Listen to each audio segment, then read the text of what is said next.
One is finding something that fulfills you and that can create an impact for something that you care about. And the second is actually be resourceful and understand that all the information that we need is accessible out there, and we just have to find it and find how to utilize it.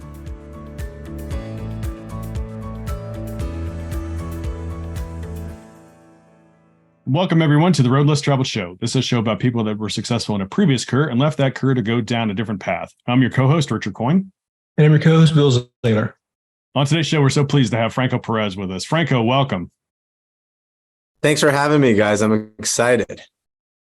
Absolutely, Franco. So thank you again for being on the Road Less Traveled Show. To begin with, can you tell our audience a little bit about your background, what line of work you initially started in? Yeah. Originally, I thought I was going to be a graphic designer. I went to school. I was planning to go to school to be a graphic designer. That mixed with loving video. I've always wanted to be a videographer or something around video and media. But that's where I was originally planning on taking a career path. Excellent. And what did you transition into?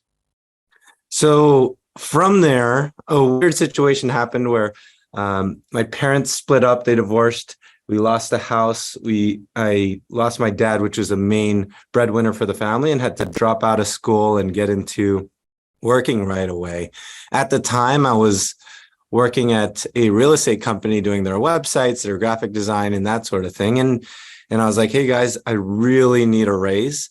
I need to support my single mom and my younger sister. And they were like, we can't pay more for marketing, but we can teach you how to sell. And at that time, it was the only opportunity I had. So started door knocking and cold calling desperately early mornings and late nights. And from there, I grew kind of a real estate. I grew a real estate clientele at a fast pace. And once I was stabilized, I realized, man, this is great and all, but I want to find a way to be able to help the people that were in my shoes, that were struggling, paying rent, that really couldn't afford buying real estate. And I came across mobile homes accidentally and came to find out a lot of people are starting their wealth building journey through mobile homes. There's a lot of false myths about mobile homes and false stigmas that allow people to not believe that this is a good product. But then on the other hand, we're helping a lot of low income families start building their net worth and start building assets through that. So built a business around helping people get entry level homes. And now we convert a lot of old style mobile homes into beautiful 1,800 square foot, 3-bedroom, 2-bath homes and stuff like that. So. Wow. Well, that's great. Yeah. And there's obviously a huge shortage of workforce housing in the country. And it's hard. They're not developing more mobile home parks because, different tax bases, and there's a lot of headwinds against it, but it's a much needed product. So that's great. You guys have been successful with that. Yeah, definitely. So, Franco, where are your parks? Are they certain part of the country or just a variety of different places?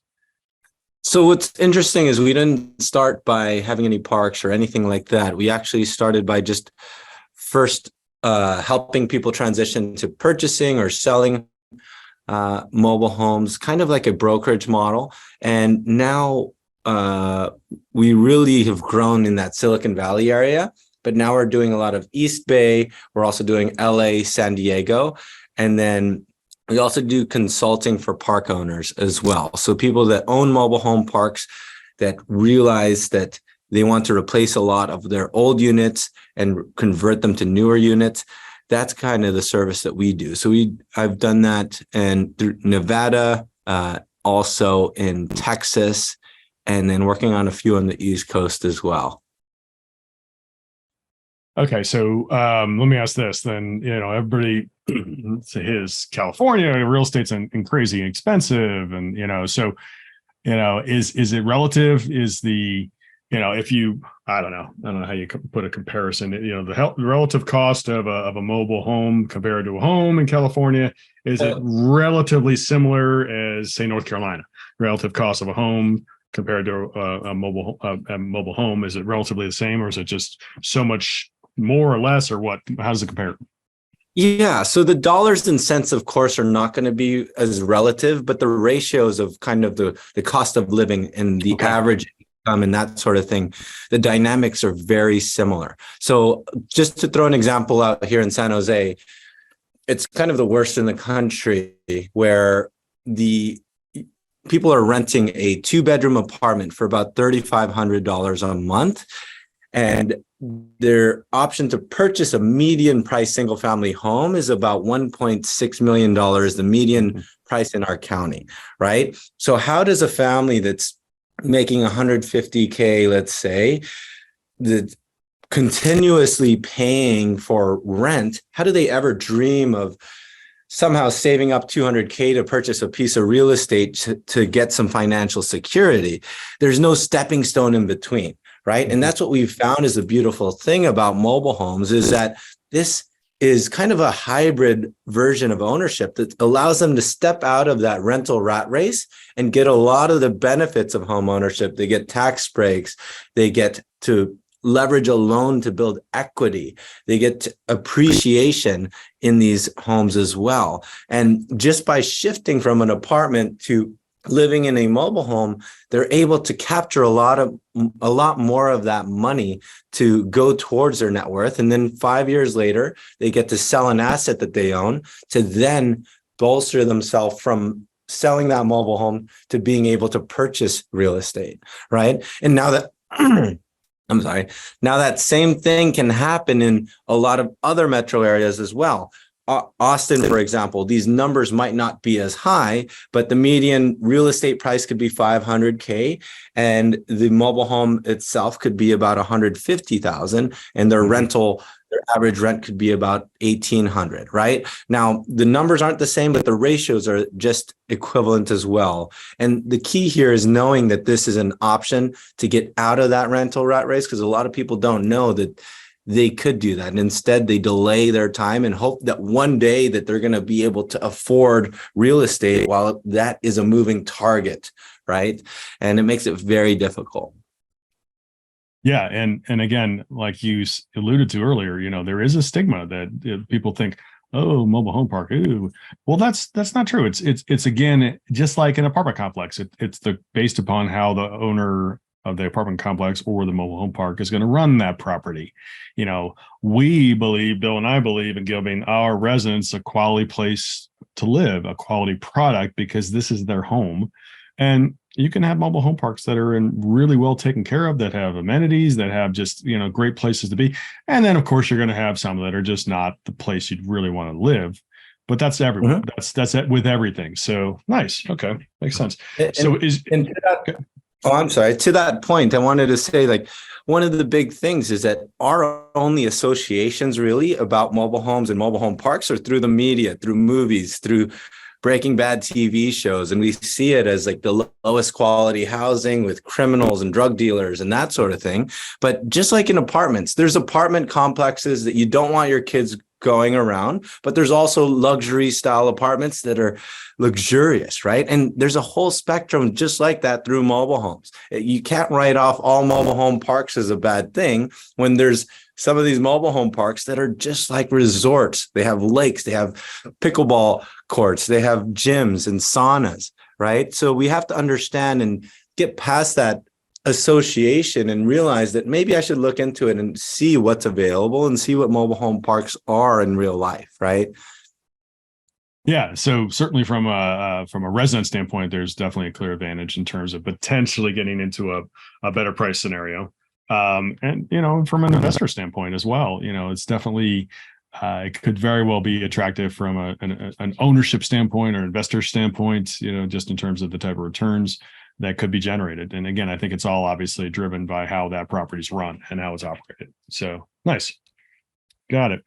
So, Franco, as you kind of look back, it sounds like obviously you've had some rough times in your life, and you've persevered and come through a lot. So congratulations on that. But just, maybe early on when you were still kind of doing still doing a little bit of the graphic design and marketing side of things, is there a funny story you can share, something that happened to you along the way? Um, a funny story. I'd say, what's interesting growing up as a being 17, 18, we often chase something that we feel we would love. I actually did for a phase go work at a graphic design studio in San Francisco, thinking I love like this was the dream job that I would want to work for. And actually working those long hours doing graphic design, I realized that I hated graphic design and I didn't want to, and unfortunately it's kind of sad, but a lot of younger generations, they go pursue this career path that they feel like they would love and enjoy. Luckily, I was 17, 18 that realized that, but some people go through college 4 or 5 years and then find out that, shoot, I don't want to be this role anymore. I want a career shift then, right? But, I guess I give advice to kids and stuff that, hey, experience a lot of different roles. What you think you might like might not be what you like, and get some experience firsthand. And I just think it's funny because I thought I would love graphic design as much as I thought.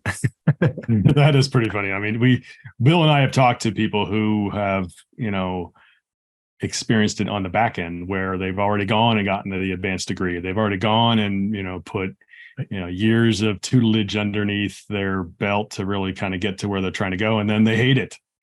So you are very lucky and blessed that you discovered that at 17, 18, that really just wasn't the future for you. A lot of people love it and that's cool, but it wasn't for you. So, but again, great that you found that early. So nice.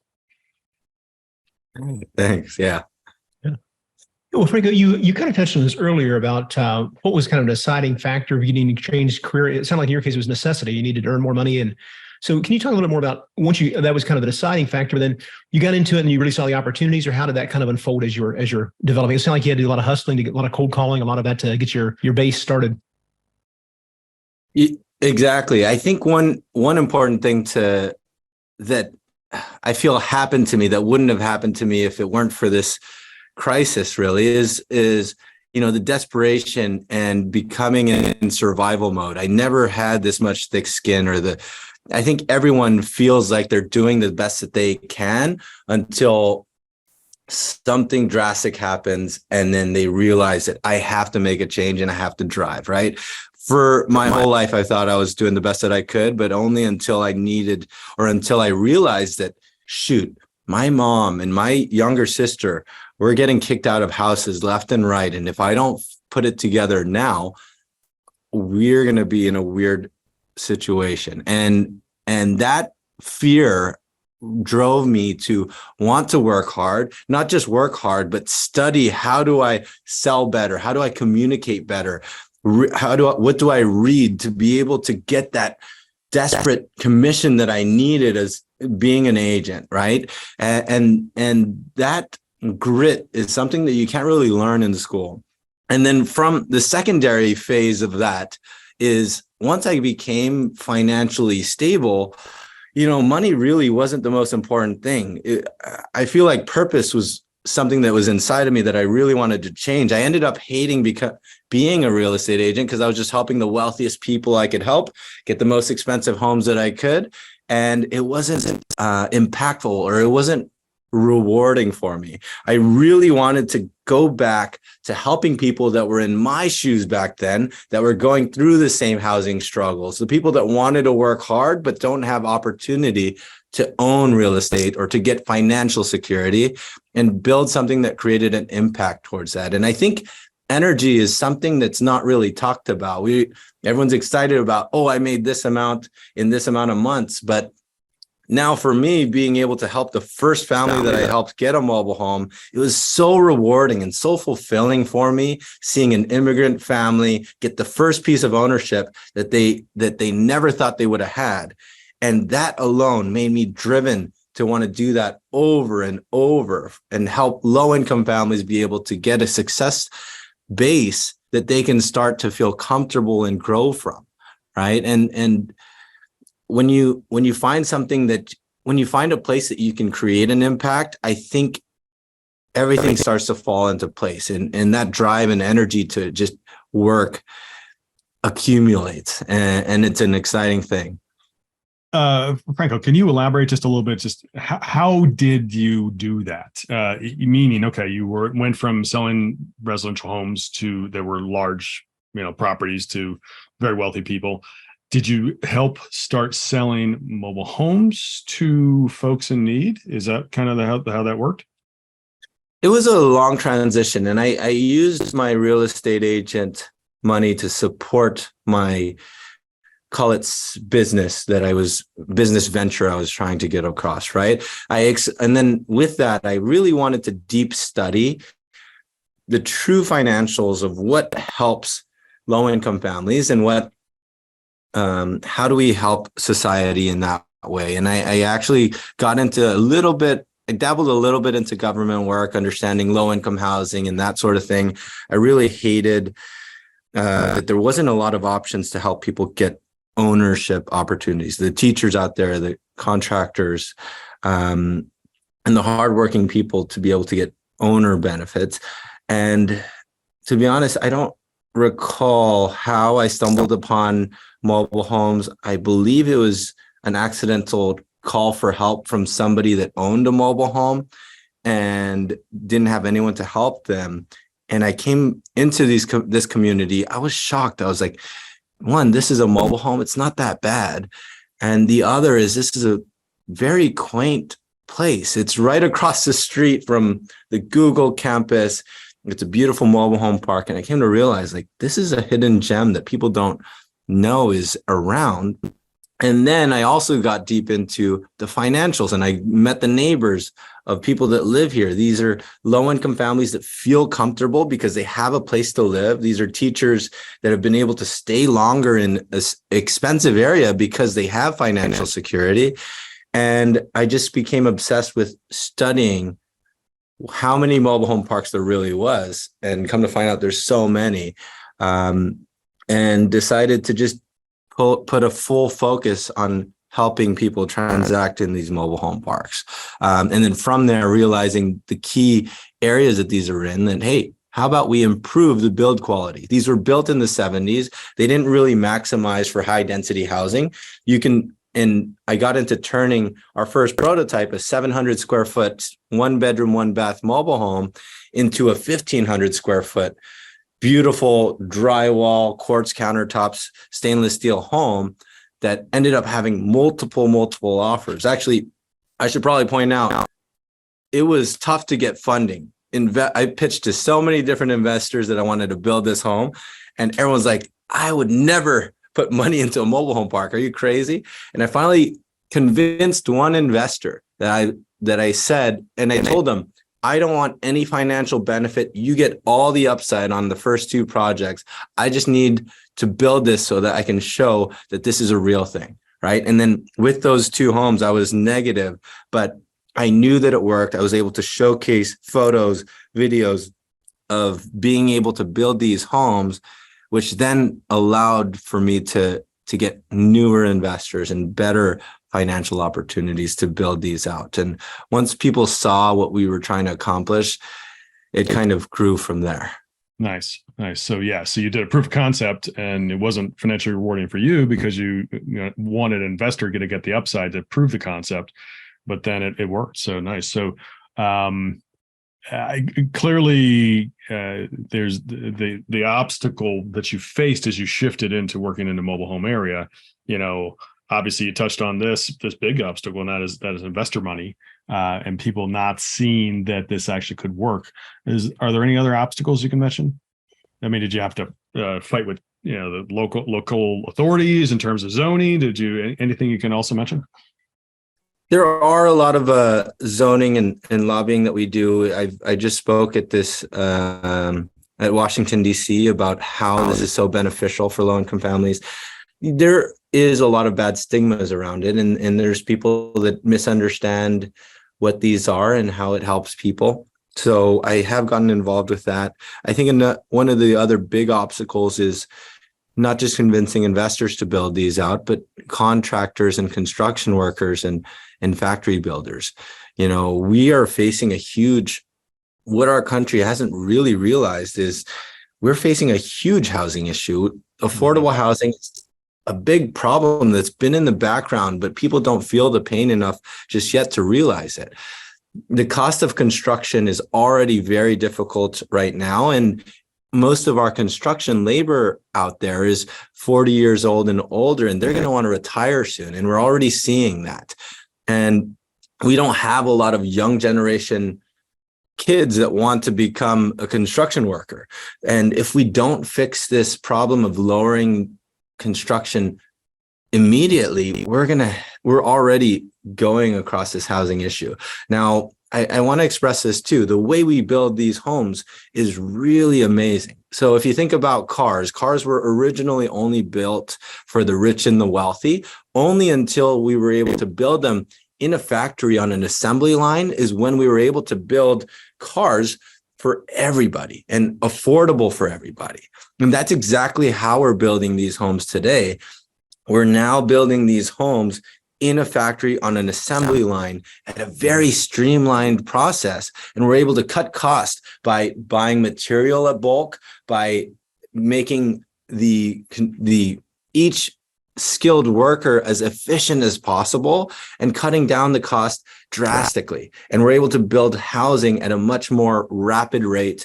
And with that, we're able to cut the cost of construction down and build more quality housing at a fast rate. And, mobile home parks are a huge part of that. And it was always ignored for several years. But now that we have fast growing cities that are getting new economies, like Tesla building a gigafactory, and they want to see what's the fastest way to build housing for their workers. Guess what? This is a perfect solution for that. And that's why they're reaching out to us to build this sort of thing.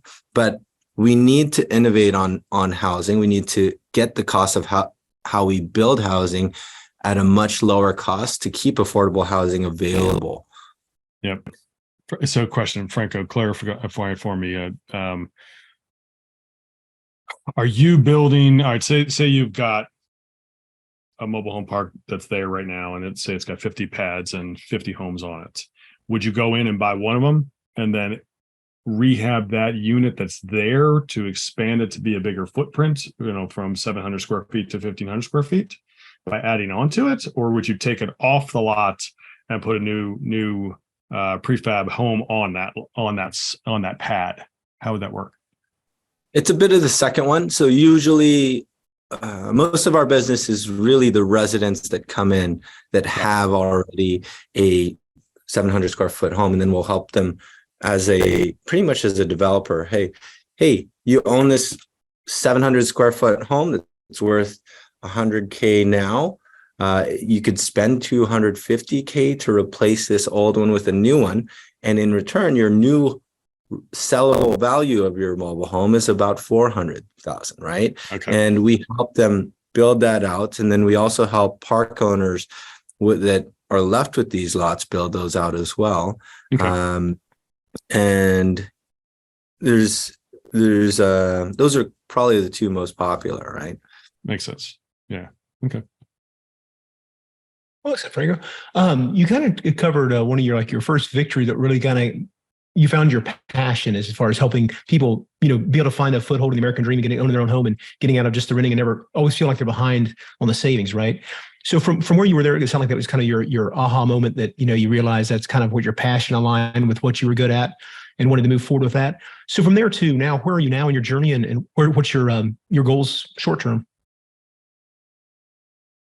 Yeah. So I guess now it's really just building awareness that this is a good thing, that these communities are an option, right? And helping.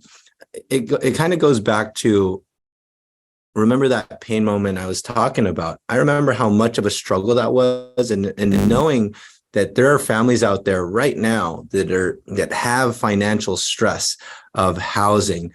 And I want to let people know that this is an option that will help get you out of that, even if it's just a little bit better than what it was before. If I can build something that can ease up someone's stress that I went through, we want to kind of now build that to a national level that, hey, whether it's through us or whomever, people should know that this is an option that you can consider. These families that feel like they're never going to be able to own real estate, they should know that this is something that can help bolster you out of that rat race. So now we're doing a lot of advocacy in the government. We're doing a lot of consulting for park owners, because in the end, we just need to build more quality affordable housing, and anyone that's helping make that easier, we want to help, and we want to create more affordable housing out there. Nice. So Franco, clearly you're on a mission to help others, and as you mentioned, folks that maybe didn't think they could ever have some ownership in real estate. You're helping people to realize that they can, and it is not as expensive as they maybe think. So, is there anything else that you can mention that you do briefly, perhaps personally, or maybe through your business that you do to help others, in a way to give back? Is there anything else that we do? I mean, there's a lot of, we're really just trying to beautify the whole process and everything around mobile homes. We try to be anything and everything around it. So we have partnerships where we're helping with lending, and then also upping the quality of these mobile home parks as well. So we help park owners that own mobile home parks. How do they raise the value of their mobile home park and beautify their mobile home park so that they can have a much higher asset, right? Where can they spend a dollar to be able to grow their mobile home park as well? And that's something that we also do. Nice. Yep. Well said, Franco. Was there something you've recently implemented in your business that's allowed you to continue to scale and grow? I'd say with that, we face a lot of bad stigmas. I think that's one of the weaknesses around mobile homes. And with that being said, we knew that was the big issue, and we pushed in order for us to fight that issue. I mean, we can talk about this all the time, but it's hard for people to even believe that there are beautiful parks out there. There are beautiful homes. Now, that's why we did a ton of stuff on our YouTube channel where we build, where we show exactly how these are built in factories. We show exactly what we've done for a specific customer. We create YouTube videos around, hey, this is what worked. This is a teacher that was renting, and now we got them into home ownership. We show their house and tell stories through YouTube, through video, because a lot of us learn visually, right? And it's hard for us to believe that the quality of these homes are the way that they say until they actually see it. So I think our YouTube channel is something that's really helped us grow and build awareness about what we're doing and how it's creating an impact. I'd say that's probably the biggest thing that has helped us lately. Nice. Got it. Franco, what advice would you share with somebody? What advice would you give somebody who's considering making a path change? I think it's kind of what I touched on earlier, is really, I think this resides with a lot of millennials and younger as well. I feel we have to understand where we can create an impact and where we can bring value. And this is kind of cliche, but don't chase what's going to get you the most money, and don't chase what sometimes your parents want you to become a doctor, an engineer, or that sort of thing, but find something where you feel like you can really create a change and an impact. And when you find that thing that drives you, money isn't an issue. It's just being resourceful is the most important thing that I feel has helped me grow. I didn't go through a formal college. I learned everything I learned on YouTube and books and that sort of thing, and was able to grow a business that makes a difference, right? So once we realize that resourcefulness is really a mental change, then we can start to realize anything is possible just by gathering all the information that we need to be able to grow. So I guess that was two parts. One is finding something that fulfills you and and that can create an impact for something that you care about. And the second is actually be resourceful and understand that all the information that we need is accessible out there, and we just have to find it and find how to utilize it. So that's probably my two biggest pieces of advice that had changed my life personally. Nice. Well, Franco, what's the best way for our listeners to reach out and learn more about what you have going on in your business? A lot of exciting things. It sounds like a lot of impactful things in your YouTube channel. Yeah. So all of our links are at www.franco.tv. You can see our 3D models of how our homes look inside and outside. Or you can just Google our business. It's Franco Mobile Homes, and you should be able to see our YouTube channel there. It's really, I really urge people to really see this firsthand, see the construction, see the quality of the homes that we built. We built this, we're building beautiful 12-foot high ceilings, quartz waterfall countertops, and really pushing the aesthetics of these homes every single year to the max that we can.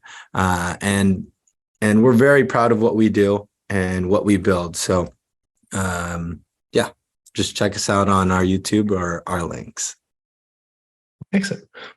We'll add those in the show notes below. And Franco, I want to thank you again for being on the Road Less Traveled show. I really enjoyed the conversation and wish you continued success. Sounds like a lot of exciting and impactful things you're doing. I'm really thankful to be here, and I look forward to. I love what you guys are doing and sharing these stories, because I wish I heard more stories like this when I was younger. And I know it's creating an impact for others, because there are people out there that feel like they're in the shoes that we were talking about, going through life and not knowing if they should change and take that path that others wouldn't take. So love what you guys are doing. Thank you, Franco. We certainly appreciate it. We really want to thank you for being on again. We also want to thank our listeners. Please continue to give us a 5-star rating so we can bring you more great content like our show today with Franco Perez. And please want to remind everybody of a couple important things that Park Capital Partners has going on. First, we have the Park Capital Partners Value Add Fund, which is a 506c fund open today to accredited investors. Second, we have the Park Capital Partners Foundation, which is another way that Bill and I help give back to the community. And the way that works quickly is that first, Bill and I fund the operations of the foundation, so all the money donated to it goes to do its best work, which is to help others. Second, we donate personally. Third, we donate corporately. And finally, when investors invest with us in one of our projects, we make a donation to honor that investor to a number of different pre-selected list of charities that are known for doing great things for helping people. And one of them is actually dedicated to helping end homelessness. So please reach out to Bill and myself, parkcapitalpartnersllc.com, parkcapitalpartnersllc.com. And thank you again, Franco, for being on. And remember, folks, the Road Less Travel may be calling you. We recommend that you listen and take action. Thanks for joining.